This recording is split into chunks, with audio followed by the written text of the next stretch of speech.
शहर की जेठानी और गांव की देवरानी। माँ, मुझे शहर में बहुत अच्छी नौकरी मिली है। कल से मेरी ज्वाइनिंग है, तो मुझे आज ही निकलना होगा। ठीक है बेटा, तूने इतनी पढ़ाई लिखाई करी है तो तुझे अच्छी नौकरी मिलनी भी जरूरी है। अब जब मिल गई है तो हम तुझे भेजेंगे। तू हमारी फिक्र मत कर। तेरा छोटा भाई है ना यहाँ हमारा ख्याल रखने के लिए। हाँ बेटा, तू यहाँ की चिंता मत कर। यहाँ खेत को मैं संभाल लूंगा। शुक्रिया पिताजी। वो मुझे थोड़े से पैसे कम पड़ रहे थे, तो आप दे सकते हैं क्या? हाँ हाँ बेटा, ये भी कोई पूछने वाली बात है। भैया, ये मेरे पास कुछ एक्स्ट्रा पैसे हैं, आप ना ये ले लीजिए। फिर विराट अपना सामान बांधकर माता पिता का आशीर्वाद लेकर ट्रेन से शहर पहुंचने के लिए निकल जाता है, जहां पर वो एक बड़ी सी एमएनसी कंपनी में शिद्दत से काम करता है और महीने महीने अपने घर वालों को पैसे भिजवा देता है। इसी बीच उसकी मुलाकात एक मॉडर्न लड़की किंजल से हो जाती है। धीरे धीरे दोनों में बातचीत बढ़ती है, जिससे वो दोनों एक दूसरे को लंबे समय तक डेट करते हैं। और एक शाम विराट अपनी बाइक किंजल के सामने रोकता है। जाने मन, आज की तारीख तो याद है ना? 21 सितंबर। हमारा पहला झगड़ा, पहली मुलाकात और पहला तकरार। हाँ, सब याद है मुझे। तो देर किस बात की? बेबी बैठ चिपक के आजा मेरी बाइक पे, मौसम अच्छा है चलेंगे लॉन्ग ड्राइव पे। फिर शाम को दोनों अपनी मूवी डेट एंजॉय करते हैं। बाहर आकर आइसक्रीम खाते हुए किंजल कहती है, विराट, हमें इतना टाइम हो गया है और हम एक दूसरे को पसंद भी करते हैं। शादी कब करेंगे? तुम बोलो तो कल ही कर लेते हैं। वैसे भी हम सेटल तो हो ही चुके हैं। पर तुम्हारे घर वाले, वो थोड़े गांव के ख्यालात के हैं। उनके बिना मौजूदगी के शादी कैसे कर सकते हैं? कर लेते हैं, क्या जा रहा है। मैं माँ पिताजी को फोन पर बता दूंगा, वो मेरी बात समझ जाएंगे। कुछ ही दिनों में दोनों एक दूसरे से मंदिर में शादी कर लेते हैं और ये बात विराट अपने घर वालों को बता देता है। हंसी खुशी 8 महीने बीत जाते हैं। किंजल अपने मॉडर्न तरीके से विराट के साथ जॉब करते हुए शहर में अपना जीवन जी रही थी। तभी एक रात को माया का कॉल आता है। माँ नमस्ते, आपने इस समय कॉल किया, कोई जरूरी बात? सब ठीक तो है ना? हाँ बेटा, सब कुछ ठीक है। बस ये बता रही थी, तेरे छोटे भाई अद्विक के लिए मैंने गांव की लड़की देखी है। बहुत सुंदर सुशील है। पंडित जी ने 2 हफ्ते बाद का मुहूर्त निकाला है, तो तू मेरी बहू को लेकर आ जाना। एक साथ मेरे घर में 2 बहू आ जाएगी। ठीक है माँ। बहू से बात तो करवा।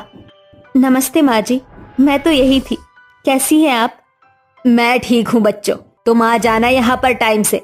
चलो मैं रखती हूँ, तुम सो जाओ। कॉल काटने के बाद किंजल के मुंह पर 12 बज जाते हैं। क्या हुआ, ऐसे चिंताजनक चेहरा क्यों बना रही हो? वो माँ जी ने बताया तो हमें गांव वापस जाना है। मैं कैसे रहूंगी गांव में?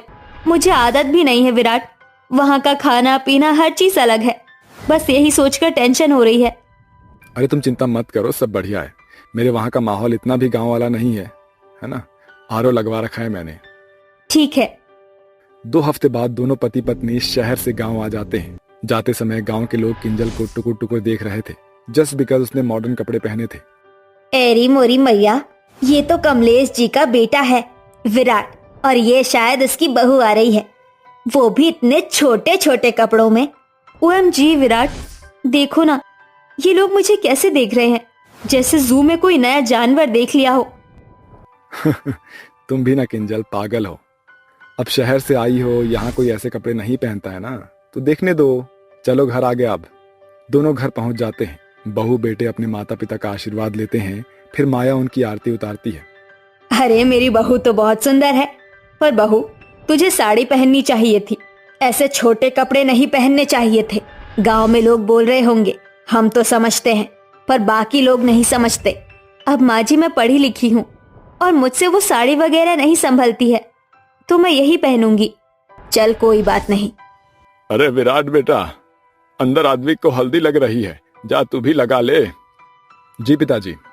फिर बाप बेटे अद्विक को हल्दी लगाते हैं, जहां नाच गाना होता है। और 2 दिन बाद अद्विक की गीता से शादी हो जाती है। गीता ज्यादा पढ़ी लिखी नहीं होती है और गांव से भी होती है। उसे शहर जितनी सूझबूझ नहीं होती है, पर गांव के सारे काम अच्छे से करती है वो। शादी के अगले दिन दोनों बहू रसोई में पहुंच जाते हैं। वैसे तुम क्या बना रही हो देवरानी जी? मैं तो चाय बना रही हूँ। ओफो, ये सिलेंडर क्यों नहीं चल रहा है? लगता है जेठानी जी गैस खत्म हो गई है। मैं चूल्हे पर खाना बना लेती हूँ। आपको शायद आता नहीं होगा, माँ जी ने बताया था आप अभी अभी शहर से आई हैं। हाँ, तो यहाँ रहूंगी तो यहाँ के काम भी सीख जाऊंगी। वैसे भी तुमसे ज्यादा पढ़ी लिखी हूँ मैं। गीता चूल्हे की पूजा करके आग जलाती है। ये तुम क्या कर रही हो ऐसे? जेठानी जी अग्नि देवता को पूज रही थी खाना बनाने से पहले। अरे वाह, मेरी छोटी बहू तो बहुत होशियार है। चल जल्दी से सबके लिए खाना बना ले।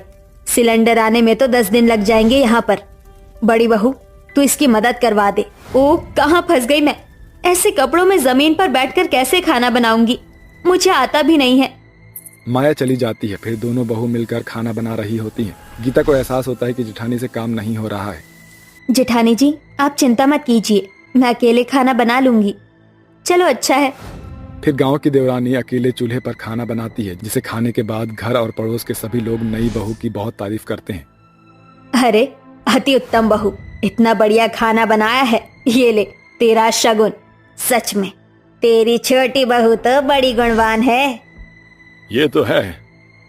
अगर ऐसे ही चलता रहा तो कोई मेरी इज्जत और तारीफ नहीं करेगा।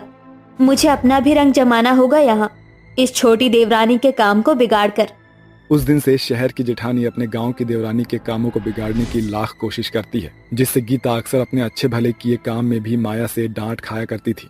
लेकिन गांव के काम जैसे गोबर से लीपना, मिट्टी चोखा बनाना, गाय का दूध निकालना इत्यादि कामों को वो बहुत अच्छे से करती थी। फिर एक दिन गांव की पड़ोसन कहती है, अरे छोटी बहू तो बहुत बहादुर है काम में, लेकिन अभी तक हमने बड़ी बहू के हाथ का खाना नहीं खाया।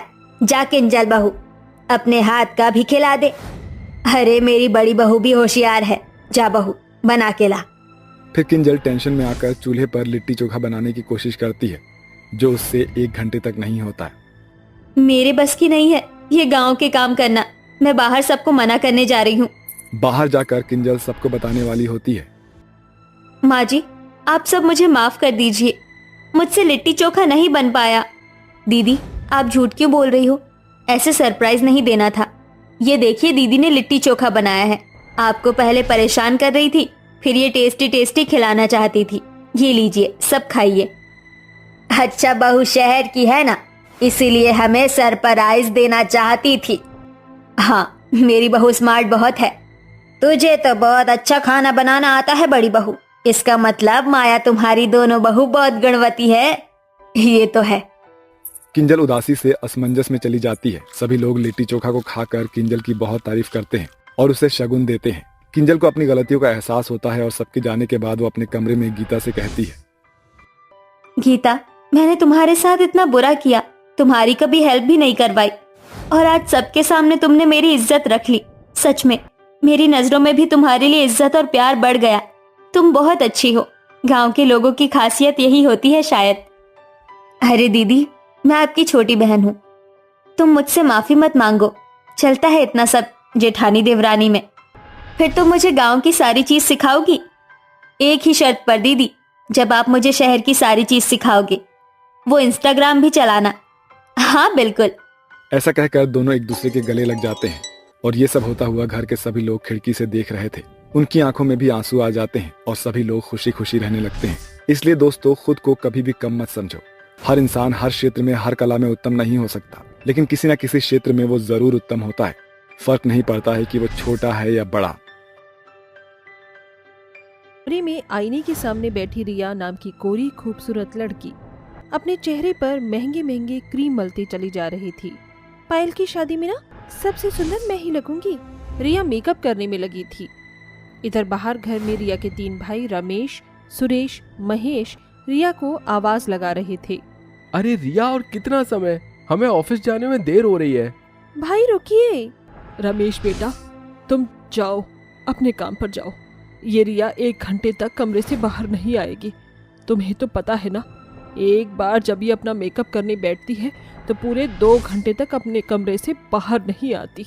माँ रिया चाहे 1 घंटा लगाए या 1 दिन, हम उसका इंतजार करेंगे। आखिर हमारी चहेती बहन है वो।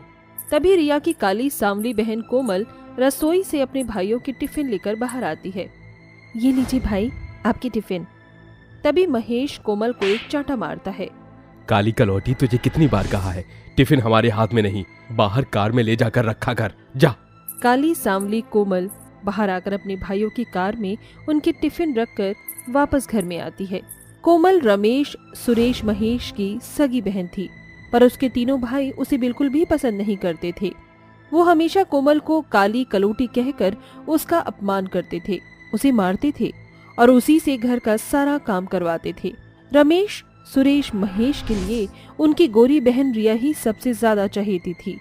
वो रिया को ही सबसे ज्यादा प्यार करते थे। बचपन से ही तीनों भाई का प्यार केवल रिया को मिलता आ रहा था। रिया की ख्वाहिश पूरी करने के लिए ये भाई अपनी जान तक दे सकते थे और बेचारी कोमल पर हमेशा गुस्सा करते थे, उसे मारते थे, उसे नौकर की तरह घर में इस्तेमाल करते थे। कोमल, रिया को बुला कर लिया। कोमल रिया के कमरे में आती है। रिया, भाई तुझे बुला रहे हैं, उन्हें ऑफिस जाने में देर हो रही है।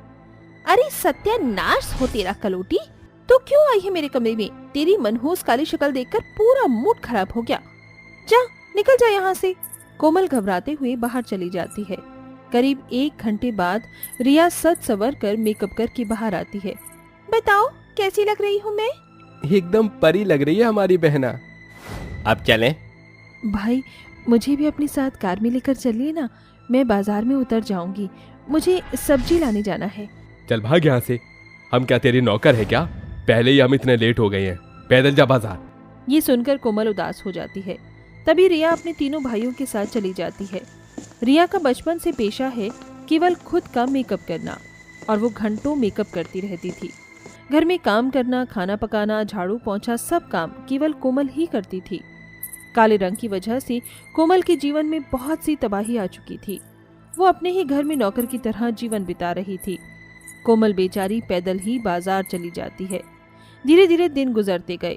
रिया महारानी की तरह अपने घर में रहने लगी और बेचारी कोमल नौकरों की तरह घर में काम करने लगी। किसी को भी कोमल पर दया नहीं आती थी।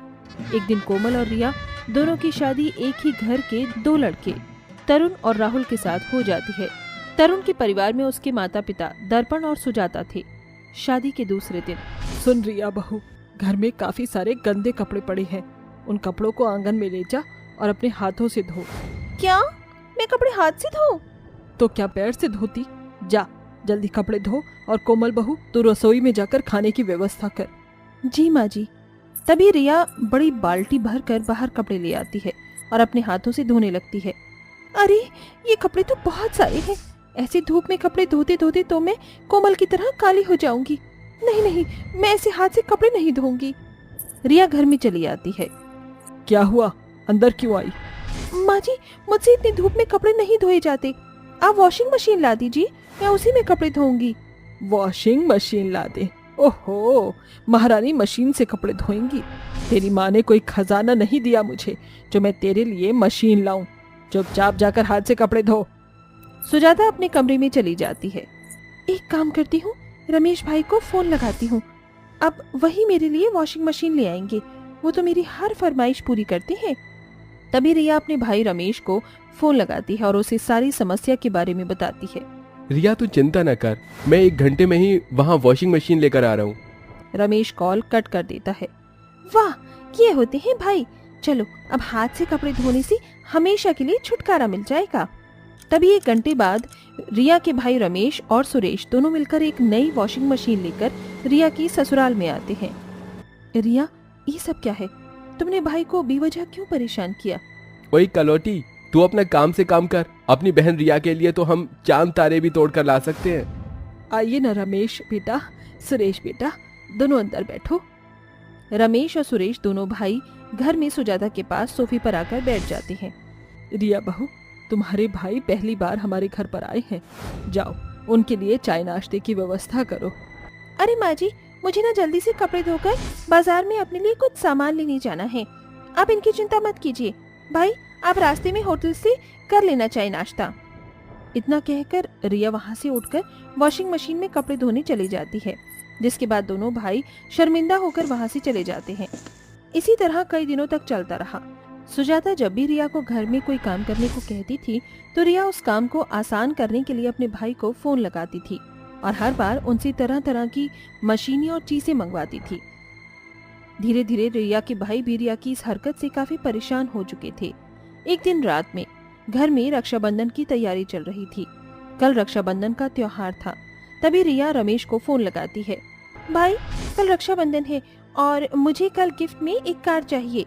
मुझे यहाँ बाजार आने जाने में बहुत दिक्कत हो रही है। कार? ये रिया तो दिन प्रतिदिन कुछ ज्यादा ही फरमाइशें करने लगी है। इसके कारण तो हम एक दिन पूरे कंगाल हो जाएंगे। अगले दिन सवेरे तभी रिया और कोमल के भाई रमेश, सुरेश और महेश ये तीनों रिया कोमल के घर आते हैं। उस समय रिया अपने कमरे में मेकअप करके बैठी थी। भाई चलिए मैं आप तीनों को राखी बांध देती हूँ। ए चुप रहे, हम पहले रिया से राखी बंधवाएंगे। रिया अपने कमरे में मेकअप करने में लगी थी। इधर उसके तीनों भाई उसकी राह देख रहे थे। देखते ही देखते 1 घंटा बीत जाता है। अब तक रिया अपने कमरे से बाहर नहीं आई थी। मुझे अर्जेंट मीटिंग में जाना है। ये रिया अब तक आ क्यों नहीं रही? भाई मुझे भी अर्जेंट मीटिंग में जाना है। मेरी नौकरी का सवाल है। अगर मैं समय से ऑफिस नहीं पहुंचा तो मुझे नौकरी से निकाल दिया जाएगा। भाई मुझे तो राखी बांधने दीजिए ना। तीनों भाई कोमल की बात को इग्नोर कर देते हैं। देखते ही देखते 2 घंटे बीत जाते हैं, पर अब तक रिया अपने कमरे से बाहर नहीं आई थी। वो अपना मेकअप करने में लगी थी। इधर रमेश, सुरेश, महेश तीनों को ऑफिस से कॉल आते जा रहे थे। इस तरह शाम के 5 बज जाते हैं, पर रिया अब तक नहीं आई थी। तभी रमेश, सुरेश, महेश तीनों को अपने ऑफिस से फोन आता है कि उन्हें हमेशा के लिए नौकरी से निकाल दिया गया। ये खबर सुनकर तीनों बहुत रोने लगते हैं। तभी रिया अपने कमरे से बाहर आती है। चलो मैं तीनों को राखी बांध देती हूँ। ये क्या किया तूने रिया? आज तेरी वजह से हमारी नौकरी चली गई। तभी तीनों मिलकर रिया को खूब खरी खोटी सुनाते हैं। अरे तुम मुझे क्या सुना रही हो? मैंने रोका था क्या तुम्हें? बात करते हो। खुद यहाँ टाइम पास करके अपनी नौकरी गवा दी और मुझे कसूरवार ठहरा रहे हो। चलो निकलो यहाँ से, मुझे नहीं बांधनी आपको राखी। तभी कोमल गुस्से में आकर रिया को एक जोरदार चांटा मार देती है। जिन भाइयों ने जीवन भर तेरी खुशी के लिए अपने आप को कुर्बान कर दिया, आज तुम उन्हें ऐसी बात कह रही हो? सवेरे से शाम तक अपनी नौकरी की परवाह किए बिना वो तुझसे राखी बंधवाने बैठे हैं और तू उन्हें इतना बुरा भला कह रही है। तेरी वजह से उनकी नौकरी गई। वो तुझसे इतना प्यार करते हैं और तू अपने ही ससुराल वालों के सामने उनका इतना अपमान कर रही है। बड़ी घमंडी हो तुम रिया। मतलब था जब तब भाई, और मतलब निकल गया तो भाई कौन? यहाँ मैं भाइयों के प्यार के लिए बचपन से तड़प रही हूँ कि मेरे भाई अब मुझे प्यार करेंगे। आज नहीं तो कल करेंगे। अरे तू तो भाग्यशाली है कि तुझे भाई इतना प्यार करते हैं, इतना चाहते हैं, और तुझे इस प्यार की कदर ही नहीं। अरे मुझसे पूछ, भाइयों का प्यार न मिलने से कितनी तकलीफ होती है, कितना अकेलापन महसूस होता है। अपने भाइयों की इज्जत करना सीख रिया, इनके प्यार की कदर कर। अरे तू भाग्यशाली है कि तुझे भाइयों का प्यार मिल रहा है। अरे मुझे देख, मेरे भाई मेरे पास हैं, फिर भी मुझे भाइयों का प्यार नहीं मिल रहा। कितनी बदनसीब हूँ मैं। कोमल की ये बातें सुनकर सबकी आंखों में आंसू आ जाते हैं। तभी तीनों भाई कोमल के कदमों में गिरकर कोमल से माफी मांगते हैं और उसके बाद दोनों बहनें खुशी खुशी अपने भाइयों के साथ रक्षाबंधन मनाती हैं।